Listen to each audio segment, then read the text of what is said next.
Calmness is more dynamic and more powerful than peace.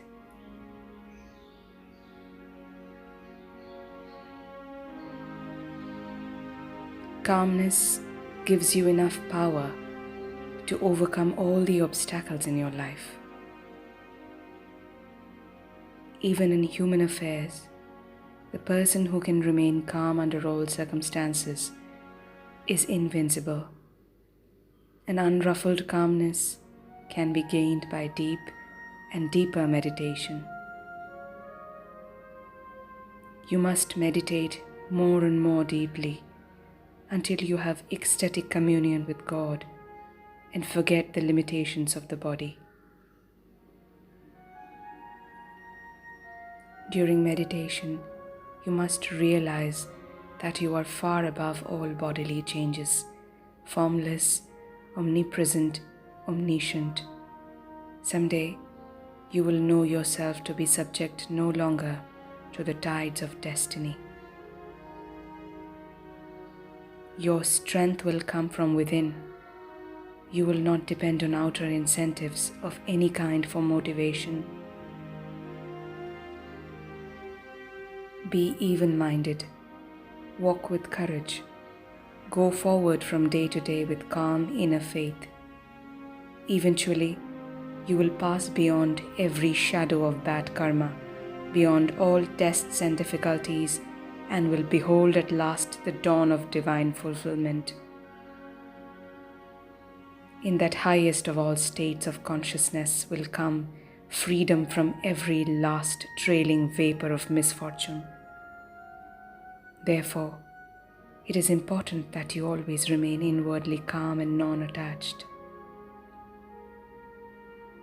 Attachment to pleasure or aversion to pain both destroy the equilibrium of the inner nature. The excitation of pleasures should be avoided as avidly as one seeks to avoid the unpleasantness of pain. Only when feeling is neutralized toward both opposites does one rise above all suffering. My master Sri Yukteswar often repeated, "The body is a treacherous friend. Give it its due, no more." He said, "Pain and pleasure are transitory. Endure all dualities with calmness, while trying at the same time to remove their hold." It is very difficult indeed to hurt an ever-smiling wise man.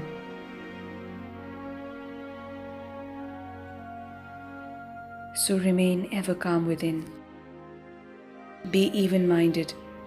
When working, be calmly active. Be calmly active and actively calm. That is the way of the yogi. The yogi who perceives the same spirit pervading all creation cannot entertain hatred for any creature. Instead, he is friendly and compassionate to all.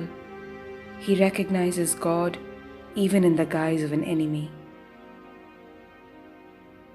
Finding the joy of the divine, he is ever contented under all conditions of existence. He attends to his meager bodily necessities, but is wholly detached from any sense of my body or my possessions. He considers himself to be serving God in his own body and in the bodies of all who cross his path.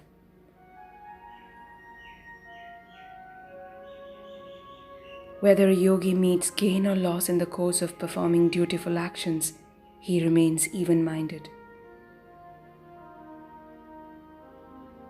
Both success and failure are bound to come at various times in response to the inherent duality in the structure of the body, mind, and the world. The yogi who constantly reminds himself of his soul has little temptation to identify himself with worldly delusions.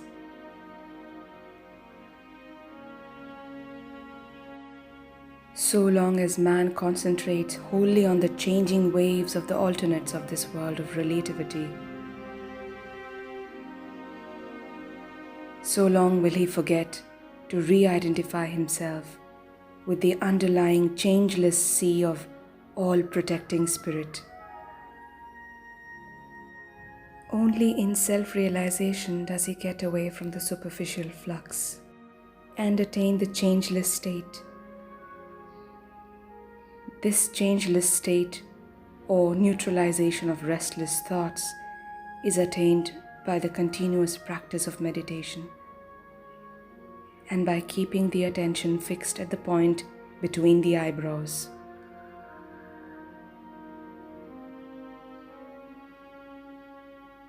In this state of constant calmness, man witnesses the thoughts and emotions and their workings without being disturbed at all. Reflecting in his consciousness only the unchangeable image of spirit.